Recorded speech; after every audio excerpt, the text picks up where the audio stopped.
This is every single fight to make after UFC Vegas 49, Makhachev versus Green. I've got all of the key fighters from that card on the screen right now, and you may notice there is an empty box next to all of them, and that's where their next opponent's going to go, who I have hidden around the perimeter of the screen. I'll reveal those opponents one by one and place them where they belong on the screen as the video goes on. Let's start straight away with the main event. Islam Makhachev finishes Bobby Green in the first round by TKO to ground and pound. Takes basically no damage whatsoever. I believe he may have taken a couple of knees to the body, and that's all that he took. So he's not going to be damaged unless one of them just randomly shattered a rib, which I highly doubt.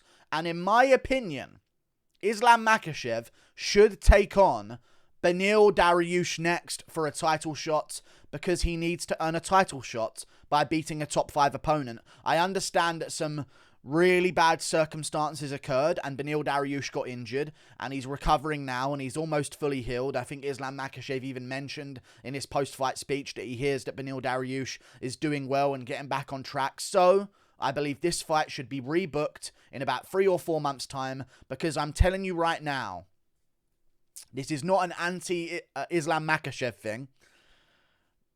You can't get a title shot by beating Bobby Green.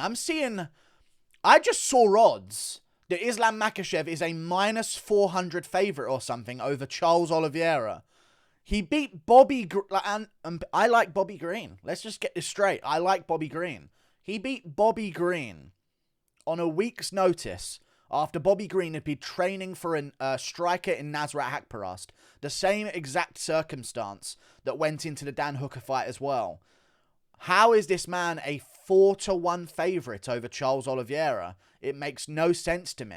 I feel like I need to see him beat a top 5 opponent in the lightweight division before he gets a title shot. I know that might sound crazy for me to want to see someone beat someone in the top 5 of their division in order to get a title shot. And I understand that Beneil Dariush got injured last time, but I'll know this.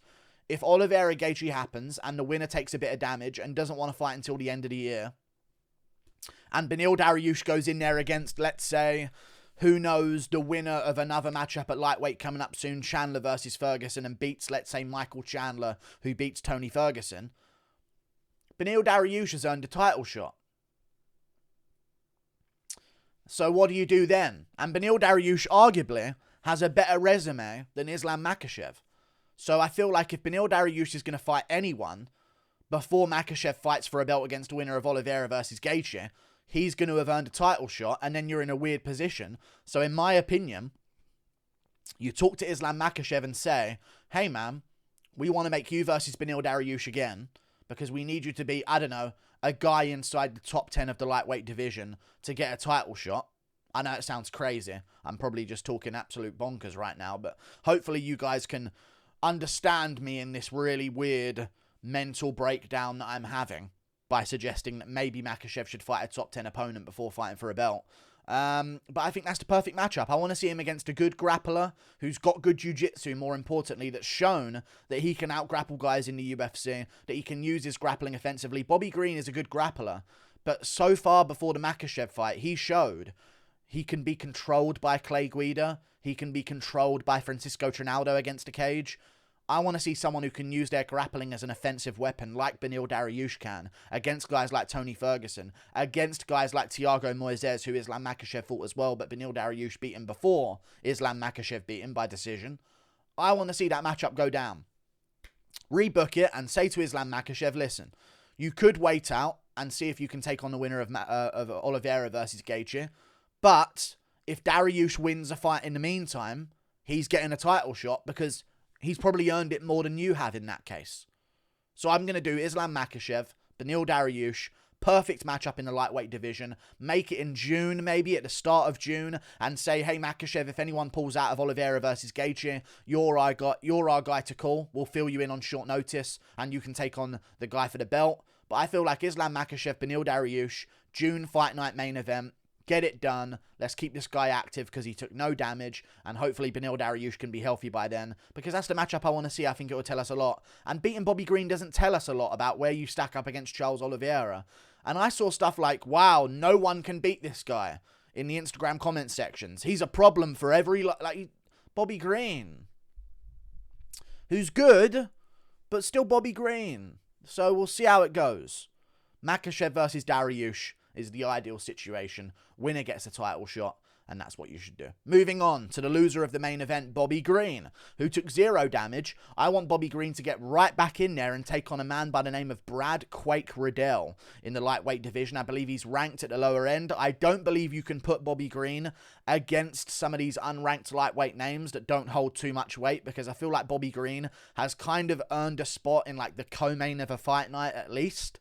You know what I mean? Like, he's either the headliner of the prelims of a pay-per-view, on the main card of the pay-per-view, or he's the co-main event in the fight night, or maybe the main event itself. So I think they should do Bobby Green, Brad Riddell, co-main event of a fight night. Maybe it can even be the co-main event of Makhachev versus Dariush, but I doubt they'll do that, because then by promoting Makhachev, you're kind of not promoting the co-main event, because you're just showing footage of Bobby Green being beaten, essentially, before his big fight against Brad Riddell. So maybe on a different fight night card at the end of May, co-main event of the fight night card, Bobby Green, Brad Riddell, make the fight happen. I'd love to see it. Brad Riddell coming off a wheel kick KO loss, so he's going to want a little bit of time off from his last fight, which he has had already. And Bobby Green can turn right back around and get right back in there on his new contract and make more money against a stand-up opponent. Brad Riddell versus Bobby Green is the fight I want to see next. Moving on to another fight, Arman Tsarukyan. Great performance against Joel Alvarez.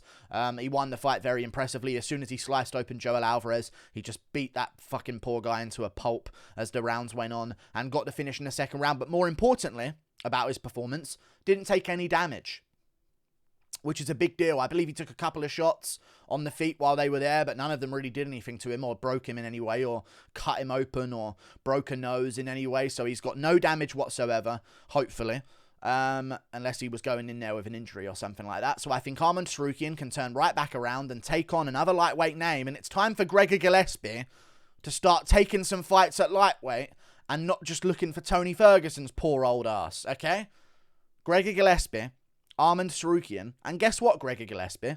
Now you can't complain that Arman Tsarukyan's too low ranked, because arguably Arman Tsarukyan could be ranked right next to you in the lightweight division. So I think they're going to be ranked right next to each other. Let's make that matchup happen. This is also a co-main event of a fight night. Maybe a main card opener of a pay-per-view, or even a headliner of the prelims of a pay-per-view. But I'd like to see that matchup happen. I could even see Makhachev Beneil Dariush on a June fight night main event, and then Arman Tsarukyan versus Gregor Gillespie in the co-main event. That would be an ideal circumstance. Let's make that happen. And that way, you can guarantee for Makhachev, who's taken on Beneil Dariush in a title elimination bout, if Dariush pulls out again, or if Makhachev pulls out with an injury, you can then have either one of these guys filling on short notice in the main event, and that will still be a title elimination bout worthy opponent. You know what I'm saying? A title elimination bout worthy opponent. So that covers that.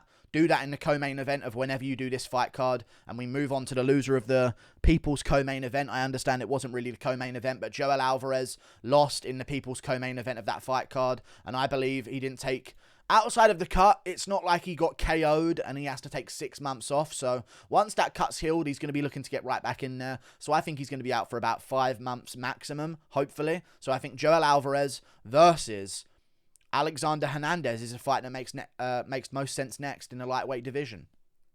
Joel Alvarez, no longer going to be ranked.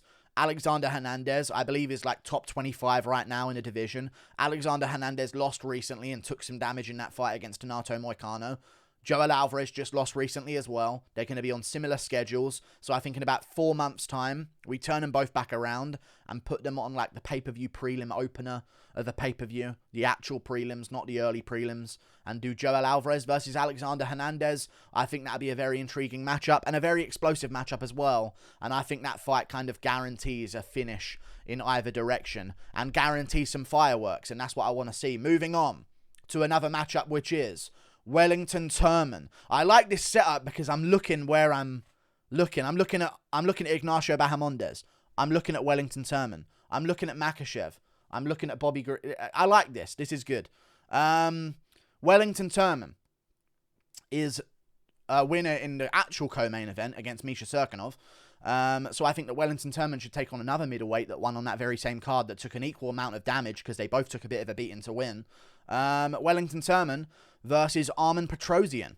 Pretty weird picture of him. I couldn't find a better one, but I think that should be the matchup that's made next. Wellington Turman, Arman Petrosian, 2 middleweight winners on the same card. Going to be on similar schedules. Let's make this fight happen because they both took a bit of damage. Give them 5 months and turn them back around. Maybe they can come back in July on like a fight night card, main card opener, or a prelim headliner of a fight night card. Let's make it happen. Moving on to another matchup, which is Ignacio Bahamondes.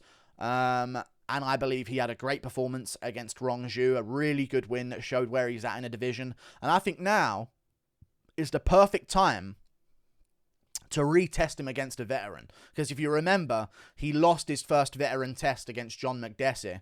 So I think he needs to go in there against another veteran that's also coming off a win recently, that's willing to take on all comers, because he doesn't shy away from taking on up-and-coming prospects.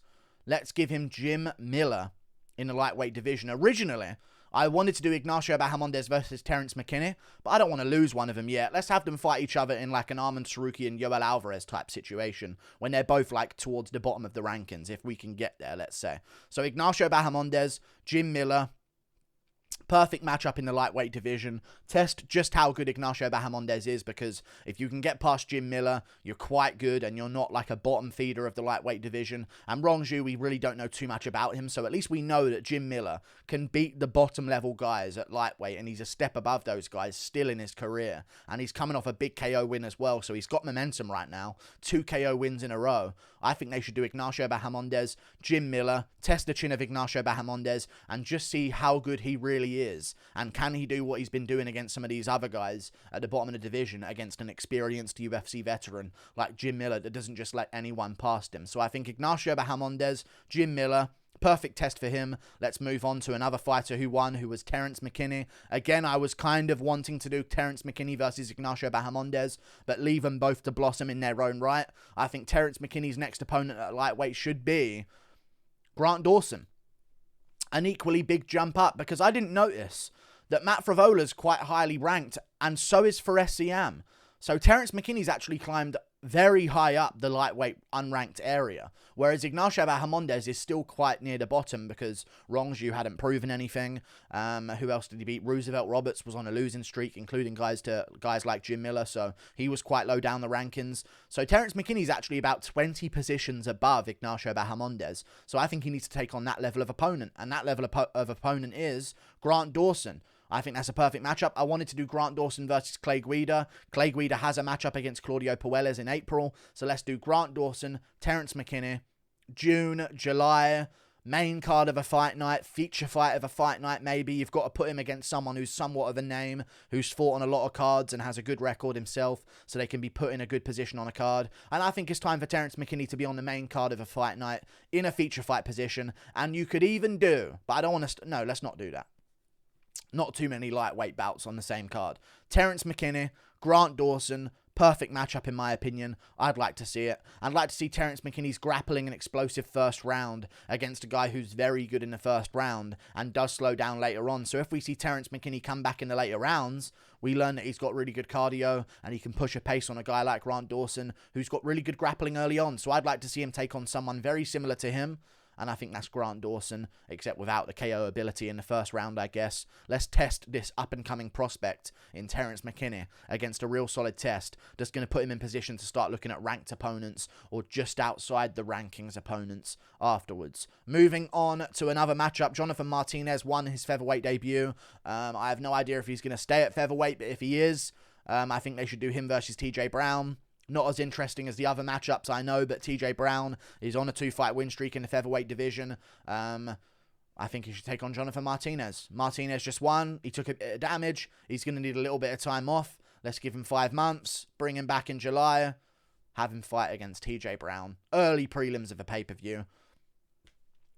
Not as exciting as the other matchups I'm making here, but still, all good, I guess. Let's make those matchups happen. Moving on to another fight on the card. Josiane Nunes won at featherweight against that girl with the fucking thick ass behind. I don't remember her name. Pascual, I believe. Ramona Pascual, I believe. So Josiane Nunes won that one by decision. She took a bit of damage. She's been in a bit of a war. Give her some time off. And if she's at featherweight, I mean, there's no options. If it ain't Norma Dumont, it's fucking Leah Letson. Yay. Women's featherweight is an actual division. Yay. Like and subscribe. I don't need to describe that matchup. It's the only matchup they can make because they've got a shit division that barely exists. Imagine debuting and making it into the top 5 immediately in the world. Ridiculous. But there you go. That's all the matchups to make after UFC Vegas 49. Let me know what you think in the comments below. Click that button up there. 2-door pip. I'll see you later. Goodbye.